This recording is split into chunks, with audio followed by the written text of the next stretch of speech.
Dios les bendiga, hermanos. Bienvenidos a otro estudio más de la palabra de Dios.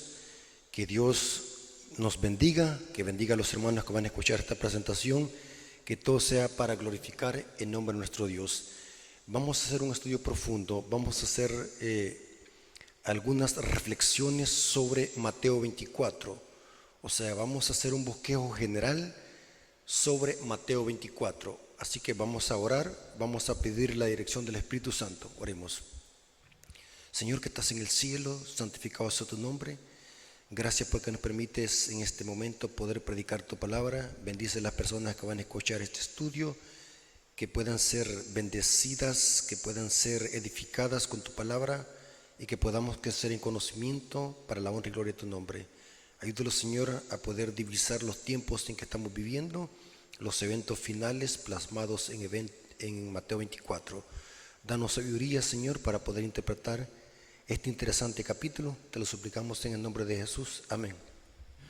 Ok, hermanos, vamos a hacer una reflexión general sobre Mateo 24. Mateo 24, hermanos, es conocido como un sermón profético y apocalíptico, porque es un sermón, o mejor dicho, es un capítulo que posee doble dimensión. Posee una dimensión histórica y posee una dimensión apocalíptica. ¿Qué significa poseer dos dimensiones? Los acontecimientos y eventos registrados en Mateo 24 poseen doble cumplimiento. Se cumplieron antes de la destrucción de Jerusalén y se volverán a cumplir antes de la segunda venida de Cristo, culminando en su clímax con el magno evento de la venida de Cristo y el fin del mundo. Repito, Mateo 24 es un sermón profético y apocalíptico. Tiene doble cumplimiento. Se cumplió antes de la destrucción de Jerusalén en el año 70 y se volverá a cumplir en escala mundial antes de que Jesús venga, culminando con el fin del mundo y la segunda venida de Cristo. Y quiero que pongamos la plataforma para poder analizar algunos puntos de Mateo 24 y la importancia de que como iglesia estudiemos este capítulo y lo podamos predicar. Noten cómo dice Mateo 24, versículo 1 al 3. Este sermón se le dio a los discípulos. Este sermón es especialmente para los discípulos de Jesús. No se olviden de esto. Este sermón no es para los paganos. Este sermón es especialmente para los discípulos de Jesús. En este caso es la iglesia. Noten cómo inicia. Mateo 24, versículo 1 y 3. Cuando Jesús salió del templo y se iba, se acercaron sus discípulos para mostrarle los edificios del templo. Respondiendo él les dijo: ¿veis todo esto? Se refería al templo de Jerusalén, una de las maravillas más grandes del mundo de ese entonces. Y noten cómo dice: de cierto os digo que no quedará piedra sobre piedra que no sea derribada. Y esto se cumplió exactamente cuando los romanos invadieron Jerusalén en el año 70 y la destruyeron en manos del general Tito Vespasiano. Y noten cómo dice el versículo 3. Y estando él sentado en el monte de los olivos, los discípulos se le acercaron. Noten que no fueron los judíos, aunque los discípulos eran judíos, pero aquí está hablando a los discípulos. No fueron los paganos que hacen esta pregunta, no son los impíos, sino que los discípulos de Jesús. O sea que este sermón profético es especialmente para la iglesia. Es evidente que para que la iglesia lo predique al mundo, pero primordialmente este sermón es para la iglesia, para los discípulos de Jesús, y vamos a ver cuál es el contexto y por qué la iglesia debe de entender este capítulo y cuál es el objetivo de Jesús dar este sermón profético en el monte de los olivos. Y estando él sentado en el monte de los olivos, los discípulos se le acercaron aparte diciendo: dinos, ¿cuándo serán estas cosas? ¿Y qué señal habrá de tu venida y del fin del siglo? Noten que los discípulos están preguntando dos preguntas en una. ¿Cuándo serán estas cosas? ¿Y qué señal? Los discípulos están preguntando por una señal en específico. No se vayan a perder de esos detalles. ¿Cuándo serán estas cosas? ¿Y qué señal habrá de tu venida y del fin del siglo? La versión Jerusalén dice, y del fin del mundo. Dos preguntas en una. Ahora, voy a leerles algunas citas del Espíritu de Profecía para que veamos de que esto lo corrobora la sierva del Señor, de que Mateo 24 tiene doble cumplimiento. Se cumplió antes de la destrucción de Jerusalén, antes del año 70, y se volverá a cumplir en escala mundial antes de que Jesús venga por segunda vez y acontezca el fin del mundo. Esta cita está en El Deseado de todas las gentes, página 581 y página 582. Se repite en el libro Eventos de los Últimos Días, página 31, párrafo 2. En su contestación a los discípulos, Jesús no consideró por separado la destrucción de Jerusalén y el gran día de su venida. Mezcló la descripción de estos acontecimientos. Si hubiese revelado a sus discípulos los acontecimientos futuros como lo contemplaba él, no habrían soportado la visión.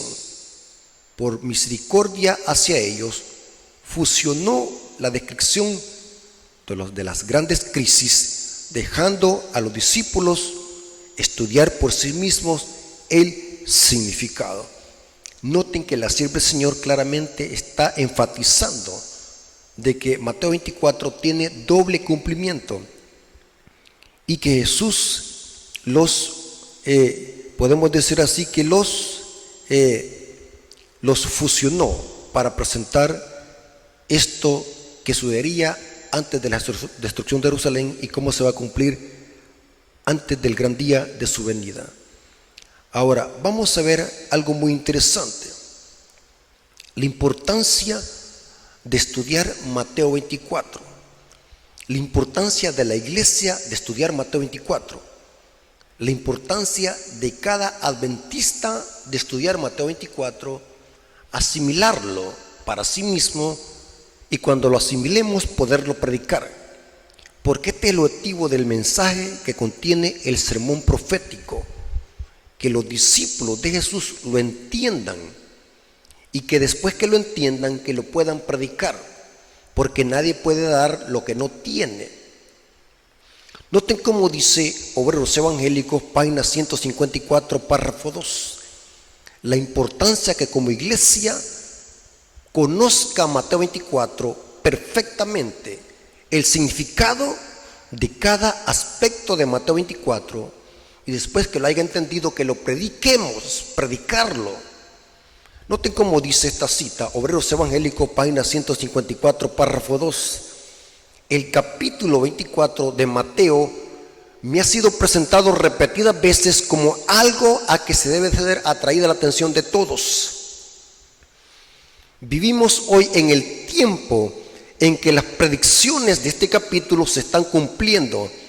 Expliquen nuestros predicadores y maestros estas profecías a aquellos a quienes instruyen.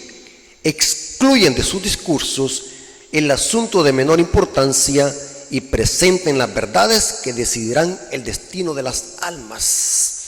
Gran importancia tiene comprender Mateo 24, enseñarlo a la iglesia y que la iglesia lo predique.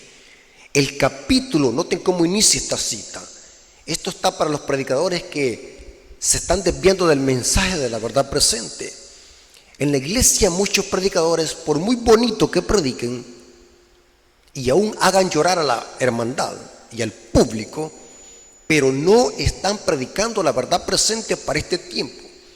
Están predicando sermones que es posible que los escuchemos en otras iglesias protestantes y quizás hasta mejores.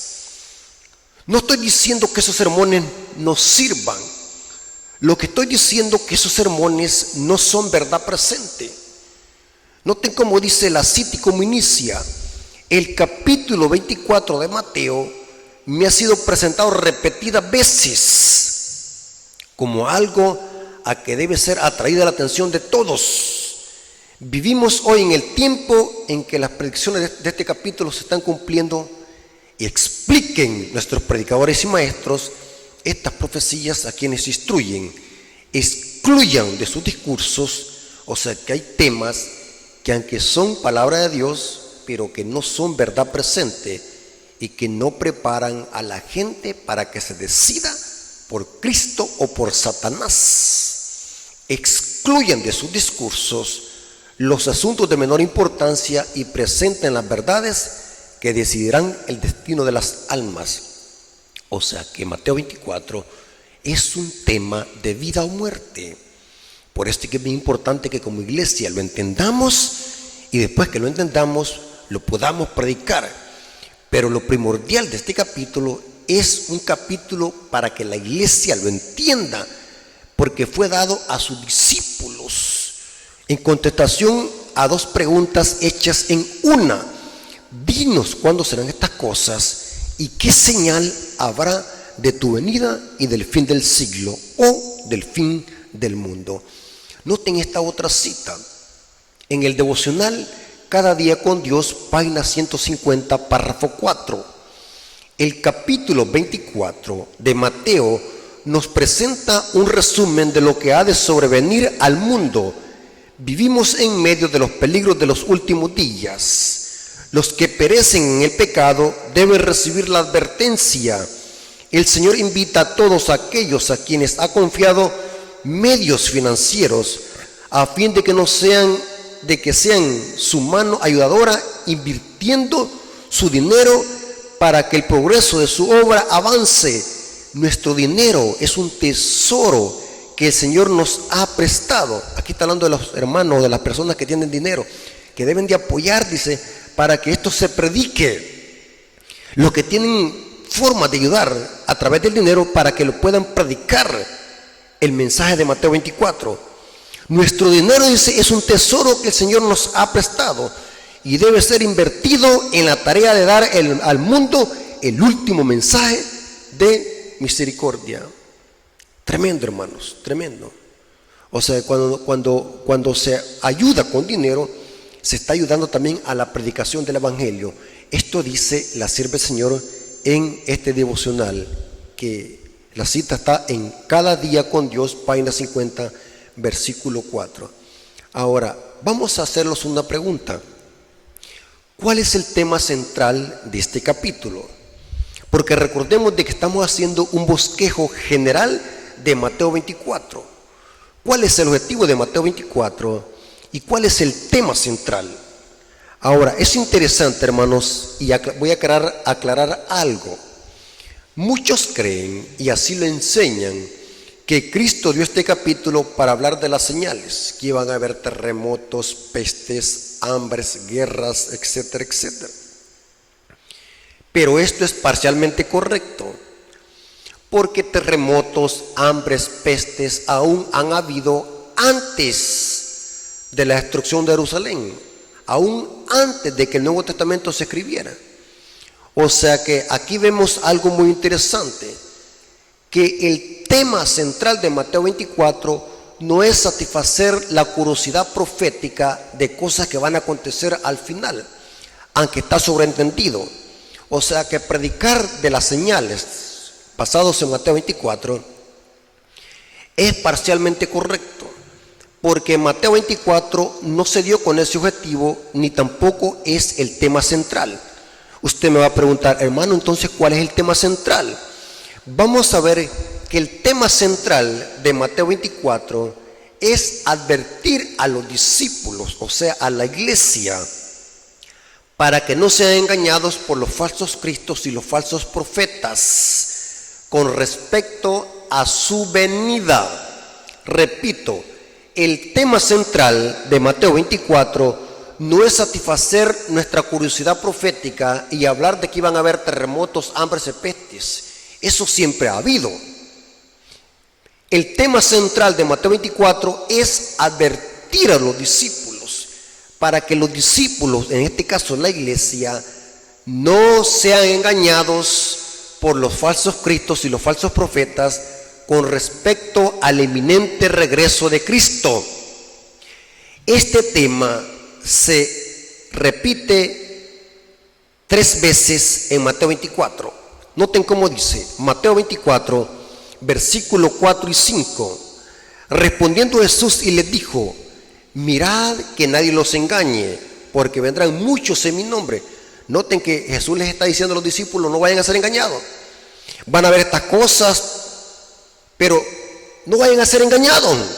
Estén pendientes. Esto que les estoy diciendo es para que no vayan a ser engañados. La iglesia estudia en Mateo 24 para que no sean engañados. Mirad que nadie los engañe, porque vendrán muchos en mi nombre diciendo: yo soy el Cristo, y a muchos se engañarán. Y esto se repite en el versículo 11: y muchos falsos profetas se levantarán y engañarán a muchos. Y se vuelve a repetir en los versículos 23 y 24: entonces si alguno os dijere: mirad, aquí está el Cristo, o mirad, ahí está, no le creáis, porque se levantarán falsos cristos y falsos profetas, y harán grandes señales y prodigios, de tal manera que engañarán, si fuere posible, aún a los escogidos. O sea que el engaño va a ser refinado y potente, porque sería posible que engañare aún a los escogidos. No es que los va a engañar, si fuere posible. Jesús lo que está enfatizando con estas palabras es el engaño potente y refinado que Satanás usará para cautivar al mundo. Y los discípulos de Jesús, o sea, la iglesia, deben de estar pendientes de no ser engañados.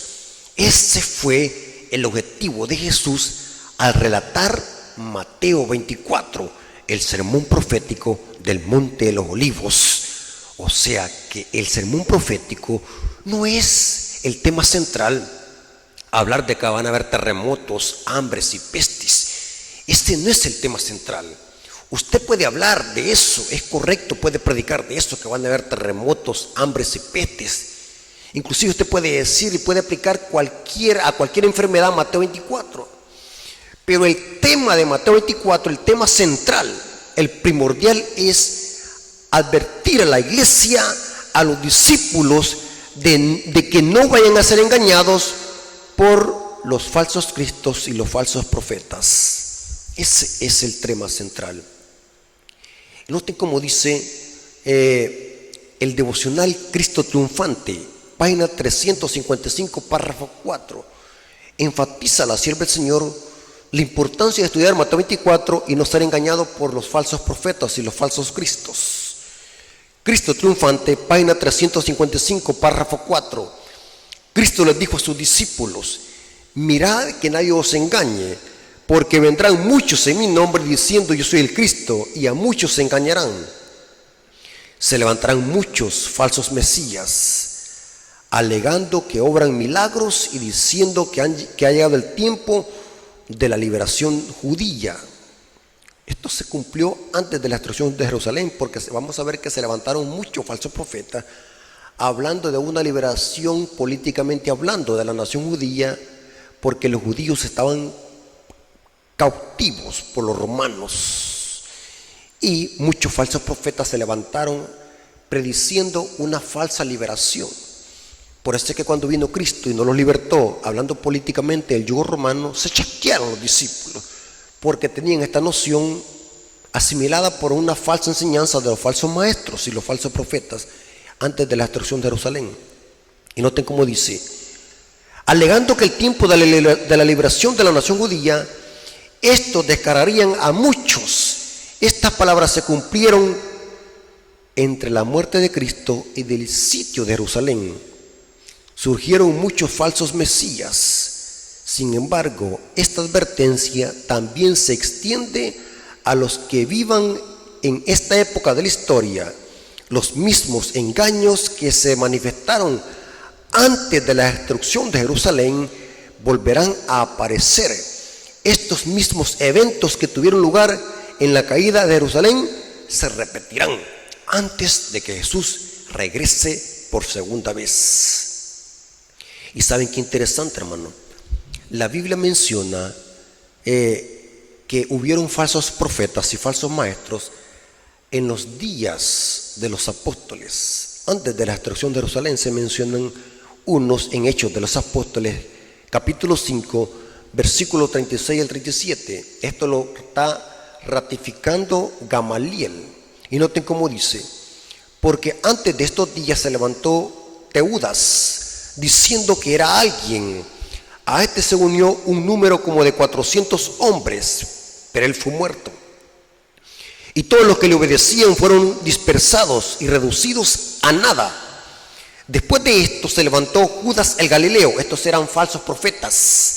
Estaban hablando de una liberación judía por manos de los romanos, o en manos de los romanos que iban a ser libertados. El Teudas y Judas el Galileo eran falsos maestros que arrastraron a muchos. Después de esto se levantó Judas el Galileo en los días del censo y llevó en pos de sí mismo mucho pueblo. Pereció también él, y todos los que le obedecían fueron también dispersados. Lucas, o sea Gamaliel, en el libro de Hechos menciona dos de estos falsos profetas que se levantaron prediciendo una falsa liberación judía antes del año 70, alrededor de la destrucción de Jerusalén en el año 70 por los romanos. Ahora, aquí viene algo muy interesante porque necesitamos profundizar. Mateo 24:3, los discípulos hacen dos preguntas en una, y quiero que lo vayamos al versículo 3 de Mateo 24 y leamos despacio. Y estando él sentado en el monte de los olivos, los discípulos se le acercaron aparte diciendo: dinos, ¿cuándo serán estas cosas? ¿Y qué señal habrá de tu venida y del fin del siglo? Noten, los discípulos no estaban preguntando si iban a haber terremotos, si iban a haber pestes, si iban a haber guerras. No era esa la pregunta. Quiero que entiendan bien esto, hermanos, que van a escuchar esta presentación. Los discípulos están preguntando por una señal en específica, no por señales. ¿Y qué señal habrá de tu venida y del fin del siglo? ¿A qué señal se refería Cristo? Noten qué interesante. Si los terremotos, hambres y pestes, guerras, huracanes siempre han existido, entonces eso no es señal de la venida de Cristo, porque los discípulos están preguntando por una señal específica que anuncie la venida de Cristo y el fin del mundo. O sea, hay una señal que anuncia la venida de Cristo y una señal que anuncia el fin del mundo. No se pierdan estos detalles, hermanos, porque estos temas son profundos. Muchos no han divisado este aspecto que estamos estudiando. Y esto ya he oído muchas presentaciones de hermanos que hablan de Mateo 24 y no se espacían en esto. Y usan Mateo 24 para hablar de terremotos, hambres y peste.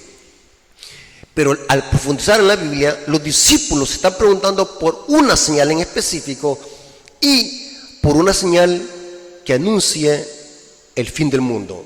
Una señal que anuncie la venida y una señal que anuncie el fin del mundo. Léanlo, no me crean a mí.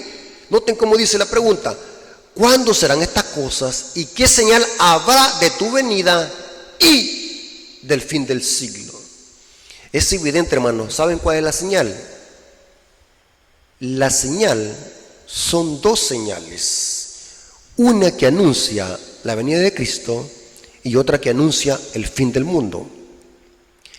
¿Cuál es la señal que anuncia el fin del mundo?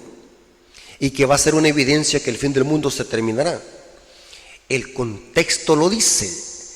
Siempre es bueno leer el contexto. Noten lo que dice Mateo 24:14. La señal que anuncia el fin del mundo es cuando el evangelio sea predicado en todo el mundo. Esa es la señal que anuncia el fin. Porque Jesús está diciendo: habrán terremotos, hambres y peste, pero este principio de dolores aún no es el fin. Pero ahora, cuando habla de la predicación del evangelio, cuando el evangelio sea predicado en todo el mundo, entonces vendrá el fin. Ah, interesante. O sea que la predicación del evangelio es la señal que anuncia el fin del mundo. Noten cómo dice Mateo 24:14.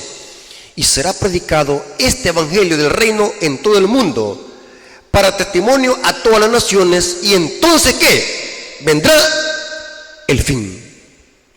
Interesante, ahora sí vendrá el fin. O sea, la señal del fin del mundo es que el evangelio va a ser predicado en todo el mundo. ¿Cuál evangelio? Recordemos de que al principio dije de que Mateo 24 es un sermón histórico y apocalíptico, donde encontramos la proclamación del evangelio en Apocalipsis. El evangelio que va a ser predicado a toda nación, tribu, lengua y pueblo. Es evidente que en el mensaje de los tres ángeles, noten cómo dice Apocalipsis 14:6. O sea que Mateo 24 debe ser conectado con Apocalipsis, especialmente con los mensajes de los tres ángeles. Apocalipsis 14:6 dice: vi volar por el medio del cielo a otro ángel que tenía el evangelio eterno. ¿Pero para qué? Para predicarlo a los moradores de la tierra, a toda nación, tribu, lengua y pueblo. Noten que la predicación del evangelio se hace a través de la proclamación de los mensajes de los tres ángeles. Cuando los mensajes de los tres ángeles, que es el evangelio eterno, sea predicado en todo el mundo, entonces vendrá el fin del mundo. ¿De qué manera los mensajes de los tres ángeles van a abarcar a todo el mundo, a toda nación, tribu, lengua y pueblo? ¿De qué manera los mensajes de los tres ángeles van a llegar hasta lo último de la tierra? Es evidente que Apocalipsis 18, versículo 1 y 2, presenta un mensaje que en el círculo adventista, en la teología adventista y en la escatología apocalíptica, se le conoce a este mensaje como el fuerte pregón impulsado por la lluvia tardía, o sea, el poder del Espíritu Santo al final de la historia. Noten cómo dice Apocalipsis 18, versículo 1 y 2. Después de esto vi otro ángel descender del cielo con gran poder, y la tierra fue alumbrada con su gloria. O sea que el evangelio está llegando a todo el mundo, o abarca a todo el mundo.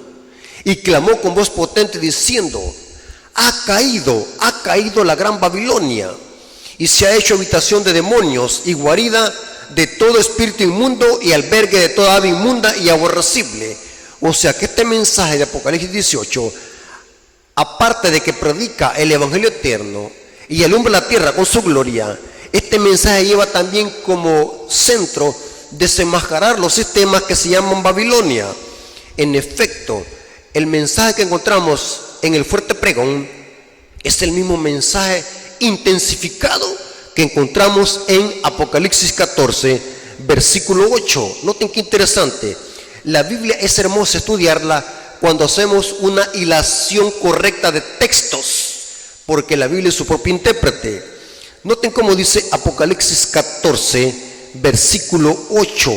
Ahí encontramos el mensaje del segundo ángel que desenmascara a Babilonia y anuncia su caída. Y hemos visto que los mensajes de los tres ángeles es el evangelio que tiene que ir a toda nación, tribu, lengua y pueblo, lo que Jesús le llamó predicar el evangelio del reino en todo el mundo. Apocalipsis 14, versículo 8, dice lo siguiente: otro ángel le siguió diciendo: ha caído Babilonia, la gran ciudad, porque ha hecho de beber a todas las naciones el vino del furor de su fornicación. Es evidente que Apocalipsis 18 es el mismo mensaje del segundo ángel, pero intensificado a través del poder de la lluvia tardía, del poder del Espíritu Santo. Por eso se le llama el fuerte pregón o el fuerte clamor de Apocalipsis 18. Ahora, es interesante, hermano, que Jesús dijo en Mateo 24 que será predicado el evangelio del reino en todo el mundo para testimonio de las naciones, y entonces vendrá el fin. Esto mismo lo repite los mensajes de los tres ángeles y el contexto del mensaje de los tres ángeles. Es evidente que después que se predican los mensajes de los tres ángeles de Apocalipsis 14, se ve a Cristo viniendo sobre la nube, Eso es su segunda venida. Apocalipsis 14, versículo 14. Miré y aquí una nube blanca. ¿Qué es lo que ve Juan? Una nube blanca. Y quiero hacer un paréntesis aquí. Aquí vamos a ver ahora la señal del Hijo del Hombre. Ya vimos de que la señal que anuncia el fin del mundo es la predicación del Evangelio. Ahora vamos a ver cuál es la señal que anuncia la venida del Hijo del Hombre. Miré y aquí una nube blanca. Muchos creen que cuando la Biblia habla de nubes, se refiere a nubes atmosféricas como las que vemos en el cielo celeste, donde vuelan las aves. Eso es error. Eso pasa cuando no hay un estudio profundo de la profecía. La nube en profecías, cuando se relaciona con la venida de Jesús, tanto en las profecías de Daniel y Apocalipsis y en Mateo 24, se relaciona con ángeles. Los profetas, de tan densa que ven la nube blanca y que se viene acercando, pero son ángeles. Es una nube, pero de ángeles. Se ve como una nube desde lejos, pero cuando se acercan son nubes de ángeles. Es incoherente pensar de que Jesús viene en nubes atmosféricas. Quienes lo escoltan son nubes de ángeles. Y desde lejos los profetas lo divisan en visión como una nube, pero son ángeles. Miré y aquí una nube blanca, y sobre la nube uno sentado semejante al Hijo del Hombre, que tenía en la cabeza una corona de oro y en su mano una hoz aguda. Esto es la venida de Jesús cuando viene a vendimiar las uvas y la mies. Las uvas se representan a los impíos y la mies a los hijos de Dios. O sea, que los mensajes de los tres ángeles maduran dos cosechas: las uvas y los impíos. Depende de la aceptación de estos mensajes, depende el destino de las almas. Se dan cuenta por qué Elena de White dijo que el destino de las almas depende de aceptar estas verdades contenidas en Mateo 24. Ahora, ¿cuál es la nube entonces que anuncia la venida de Cristo? ¿O cuál es la señal que anuncia la venida de Cristo? Una nube.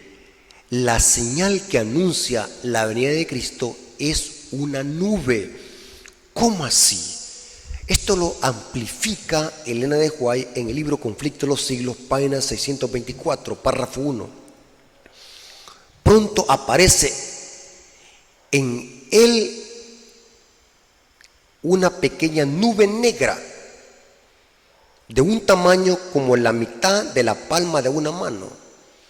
Es la nube que envuelve a El Salvador y que a la distancia parece rodeada de oscuridad. O sea que el profeta de Patmos ve que se acerca la venida de Jesús, pero desde lejos se ve como una nube negra. Aquí dice como la mitad de la palma de una mano. Y note cómo dice: el pueblo de Dios sabe que es la señal del Hijo del Hombre. O sea que la señal que anuncia la venida de Cristo es esa nubecita negra que desde lejos se ve negra y que es como la mitad de la palma de la mano. Esa es la señal que anuncia que Cristo viene por segunda vez. El pueblo de Dios sabe que es la señal del Hijo del Hombre. En el silencio solemne de la contemplan mientras va acercándose a la tierra, volviéndose más luminosa y más gloriosa hasta convertirse en una gran nube blanca, cuya base es como fuego consumidor. Victorioso en el cielo y en la tierra, viene a juzgar a los vivos y a los muertos, fiel y voraz. En justicia juzga y hace guerra, y los ejércitos celestiales que están con él le seguían. Es evidente que estas nubes, o esa nube que es como a la mitad de la palma de una mano, o esa nube negra, son los ejércitos celestiales que vienen escoltando a Jesús, tal como lo revela Apocalipsis 19, versículo 11 al 16. Es interesante, hermanos, los eventos que encontramos en Mateo 24. Y quiero terminar, hermanos, esta exposición o esta reflexión sobre Mateo 24. Es interesante, hermanos, si acabamos de ver de que Mateo 24 tiene doble cumplimiento, se cumplió antes de la destrucción de Jerusalén y se volverá a cumplir antes de la venida de Cristo y el fin del mundo. Es interesante un detalle muy importante que como pueblo de Dios y como iglesia necesitamos entender. Vámonos a Mateo 24, versículo 20. Noten cómo dice Mateo 24, versículo 20. Jesús ahora le dice a los discípulos, en versículo 20, dice: orad pues para que vuestra huida no sea en invierno ni en sábado. Estoy leyendo la Reina Valera 1995. Qué extraño. Jesús les dice a los discípulos: oren para que vuestra huida no sea en invierno ni en día de reposo. ¿Cuál huida? Es interesante, en el versículo 15 se presenta por qué hay que huir y cuándo. Noten cómo dice el versículo 15 de Mateo 24. Dice: por tanto, cuando veáis en el lugar santo la abominación asoladora del que habló el profeta Daniel, el que lea entienda. Entonces, cuando se ponga la abominación asoladora, entonces los que estén en Judea huyan a los montes, y el que esté en la azotea no descienda para traer algo de su casa. El que esté en el campo no vuelva atrás para tomar su capa. ¿Cuándo tiene que huir? Cuando se ponga la abominación asoladora. ¿Qué es la abominación asoladora? ¿Y por qué Jesús le dice a los discípulos: oren para que vuestra huida no sea en invierno ni en día de reposo? La abominación asoladora era el nombre que Jesús le dio, basado en las profecías de Daniel, a la invasión y el sitio de Jerusalén por parte de las tropas romanas. La abominación asoladora era el sitio de Jerusalén en manos de Roma, del imperio romano o de la Roma de los Césares. Esa era la abominación asoladora, cuando los romanos sitiaran Jerusalén. Pero Jesús les dijo a los discípulos: huyan a los montes, y el que esté en Jerusalén o en Judea no descienda a tomar su capa. ¿Cuándo tenían que huir? Cuando vieran la abominación asoladora. Y saben, hermanos, les estoy resumiendo esto lo explica detalladamente, más a profundidad, Flavio Josefo y Tácito, historiadores judíos. Dicen lo siguiente, que en el año 66 los romanos sitiaron Jerusalén y ya la iban a destruir. Y dice que por un milagro inexplicable, una providencia divina, dice que los romanos abandonaron, dejaron de rodear a Jerusalén y se fueron. Cuando se fueron, los discípulos que habían escuchado las palabras de Jesús de Mateo 24, inmediatamente recordaron las palabras de Jesús y huyeron al ver de que se habían alejado las tropas de los romanos. No se explica por qué. Flavio Josefo y Tácito dice que no hay una explicación por qué es lo que los hizo abandonar el sitio de Jerusalén. O sea, las tropas se fueron. No hay explicación. Elena de White dice que eso fue providencia divina. Dios permitió de que los romanos se fueran, y eso sirvió para que los judíos, los discípulos de Jesús, no los judíos paganos, sino que los judíos, los discípulos, salieran y huyeran. Y saben algo muy interesante, hermano. En el año 70 fue la destrucción. En el año 66 los discípulos de Jesús salieron a huir cuando vieron la abominación. ¿Qué era la señal que iban a ver? Cuando veáis la abominación puesta en el lugar santo, huyan. El espíritu profecía, esto también lo corrobora Flavio Josefo y Tácito, y lo corrobora Elena de White en el conflicto de los siglos. Era la señal cuando los romanos clavaron sus estandartes romanos en el suelo de Jerusalén, Y estos estandartes tenían el dios Sol, porque los romanos adoraban el dios Invictus. Cuando los discípulos observaron eso, esa era la señal para salir a huir. Pero interesante que Jesús dijo: oren para que vuestra huida no sea en invierno ni en día de reposo. Esta predicción Jesús la dijo en el año 31 de nuestra era. Y esto ocurrió en el año 70 de nuestra era. O sea que 40 años después de que Jesús dijo estas palabras, ¿qué día iban a estar guardando los discípulos? 40 años después iba a ser el sábado. Y esta es una evidencia contundente que desmantela cualquier teoría católica o protestante que dicen de que el sábado quedó clavado en la cruz y que después de la resurrección de Jesús los discípulos guardaban el domingo. Aquí vemos de que 40 años después de que Jesús dijo este sermón profético, los discípulos estarían guardando el día sábado. Alguien dijo allí: eso era para los judíos.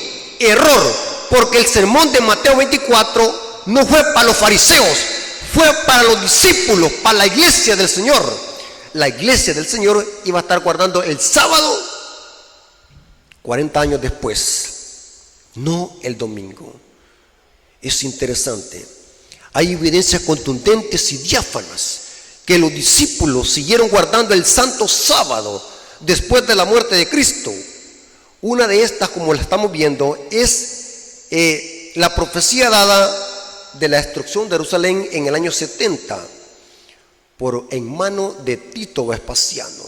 La profecía dice que los romanos sitiarían Jerusalén, tal como lo dice y lo recalca Marcos 13:14 y Lucas 21:20 y 21. Es evidente que la abominación asoladora a la que se refería Jesús era a las tropas romanas que rodearían a Jerusalén para sitiarla y destruirla. 40 años después de la muerte de Cristo, los discípulos estarían guardando ¿qué? El sábado del Señor.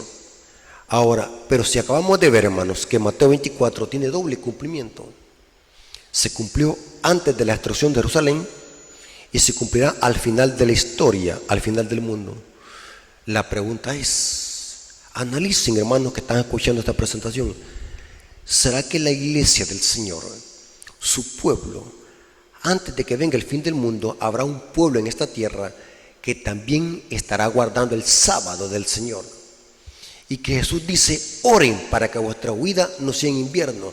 O sea que al final de la historia también habrá otra abominación asoladora, no por los romanos, sino por la iglesia romana católica. Esto lo hemos dicho repetidas veces en los sermones apocalípticos que hemos tenido. La profecía dice que la abominación asoladora del tiempo del fin tiene que ver cuando al papado, al poder romano papal, se le sana la herida de muerte y vuelve otra vez a perseguir a Jerusalén, no a una Jerusalén literal, sino a la iglesia, al pueblo de Dios que guarda los mandamientos. Los adventistas del séptimo día, basados en las profecías de Daniel y Apocalipsis, hemos llegado a la conclusión que la abominación asoladora tiene que ver al final de la historia cuando el papado imponga por decreto legislativo, ayudado por los Estados Unidos, una obligación por la fuerza de el domingo, que es un día que da honor a Roma. La abominación asoladora es el decreto dominical. Esa va a ser la señal para que la iglesia salga a huir de las ciudades. Y quiero decirles algo muy importante, hermano. Y esto es un tema que vamos a plasmar en otra ocasión, la salida de las ciudades. ¿Qué dice el Espíritu de profecía sobre la salida de las ciudades e ir a vivir en el campo y cultivar nuestra propia comida? ¿Qué dice la Biblia sobre la salida de las ciudades? ¿Es bíblico eso? Y quiero decirles, hermanos, algo muy importante, porque todo esto está en Mateo 24. O sea que Mateo 24 es un sermón apocalíptico, es un apocalipsis, pero resumido en un solo capítulo. En efecto, Mateo 24 y Mateo 25 es un sermón completo. Aquí hay material para poder despedazarlo y hablar mucho sobre profecía escatológica y apocalíptica. Es interesante, hermanos, que la sierva del Señor dice que debemos de hacer preparativos para salir de las ciudades e ir al campo. Cuanto antes, porque en las ciudades va pronto a llover fuego del cielo. Es interesante, pero los que no puedan salir, porque también hay una obra que hacer en las ciudades, y es evangelizar. Porque también Elena de White, aparte que tiene un libro que se llama La salida de las ciudades, también tiene ella un libro que se llama La evangelización en las grandes ciudades. Cada cita de esas tiene un contexto. No se olviden. Digo esto porque hay grupos disidentes fanáticos que solamente se enfrascan en un punto y dejan el otro. O sea, hay una evangelización también en las ciudades. Dice la sierva del Señor que a última instancia, para salir de las ciudades, a última instancia, va a ser cuando se decrete la ley dominical. El pueblo de Dios tendrá que salir al monte y desde el monte venir a las ciudades a predicar el evangelio, porque aún no se habrá cerrado el tiempo de gracia. Si hay predicación, significa que hay oportunidad de salvarse, porque la ley dominical se va a dar entre el tiempo de angustia previo a el cierre de gracia. Muy importante que como adventistas conozcamos perfectamente bien estos elementos apocalípticos y proféticos. La ley dominical se va a dar entre el tiempo de angustia previo, antes del cierre de la puerta de la gracia, donde van a haber mártires. Muchos van a sellar su vida, van a sellar su destino con su vida, van a testificar con su vida, así como lo hizo Esteban en el libro de Hechos. Porque el Espíritu Santo, aparte que prepara la iglesia para que dé el fuerte pregón, la iglesia va a ser también capacitada para poder soportar la persecución bajo el decreto dominical que va a imponer la bestia, o sea, el papado y los Estados Unidos. Esa es la abominación asoladora en el tiempo del fin. Noten cómo dice Apocalipsis capítulo 13, versículos 3 y 4. Aunque aquí no hable textualmente de abominación asoladora, pero es evidente que se refiere a cuando el papado se le sana la herida de muerte y vuelva a perseguir a la iglesia, o sea, a la Jerusalén espiritual, que es la iglesia en esta tierra. Apocalipsis 13, versículo 3 y 4. Y noten cómo dice: vi una de sus cabezas como herida de muerte. Ya explicamos en otros temas cuándo sucedió esto. Vi una de sus cabezas como herida de muerte, pero su herida mortal fue sanada. Y toda la tierra se maravilló en pos de la bestia. Pero ¿quién será el sistema o la potencia que ayudará a la bestia a sanar su herida? Es evidente que va a ser la segunda bestia de Apocalipsis 13, 11 al 18, que es un símbolo para representar a los Estados Unidos de Norteamérica. Noten cómo dice: y ejerce toda autoridad, versículo 12, y ejerce toda autoridad de la primera bestia en presencia de ella, y hace que la tierra y los que habitan en él, que adoren a la primera bestia cuya herida mortal fue sanada. Es evidente, hermano, que aquí viene una persecución. O sea que en Apocalipsis 13 vemos plasmada una ley dominical donde darán honor a Roma. Esa es la abominación asoladora del tiempo del fin, porque como vimos, Mateo 24 tiene doble cumplimiento. Al final de la historia veremos una abominación asoladora, y ya estamos viendo las bases. Esto lo hemos dicho en muchas presentaciones. Todo esto que está pasando en el mundo es un ensayo, porque le está sanando la herida de muerte al papado para que se exalten leyes de Roma. El Papa Francisco ya lo dijo en sus dos encíclicas, en Laudato Si y Fratelli Tutti. Lo que quieren es promover la agenda verde del supuesto reducción del cambio climático, pero lo que quiere el Papa es promover el domingo, porque el domingo es podemos decir así, que es el estandarte de Roma, que identifica a Roma como signo de autoridad. Ellos dicen, esa es la autoridad que tenemos nosotros, de haber cambiado la solemnidad del sábado al domingo. Inclusive hay referencias de libros católicos donde ellos admiten que el domingo es la marca de autoridad de ellos. Hermanos, estudiemos Mateo 24, porque el Mateo 24 se cumplirá al pie de la letra antes del fin del mundo. Y va a ser peor, hermanos, peor. Si antes de la destrucción de Jerusalén esto se cumplió en una forma local, porque los romanos sitiaron Jerusalén y la destruyeron en el año 70, esto va a ser peor porque va a ser mundial. Apocalipsis 12:17 dice que el dragón se llenó de ira contra la mujer, y eso se representa que va a ser una persecución mundial, porque la iglesia que predica el evangelio también es mundial. Dios tiene un remanente que guarda los mandamientos, significa que la persecución también va a ser que mundial. Hermanos, los invito a que estudiemos las profecías, los profundicemos en ellas, y cuando las entendamos podamos predicar. Prediquemos Mateo 24 porque se va a cumplir al pie de la letra. Hermanos, hasta que llegado este estudio, y que Dios nos bendiga. Vamos a orar.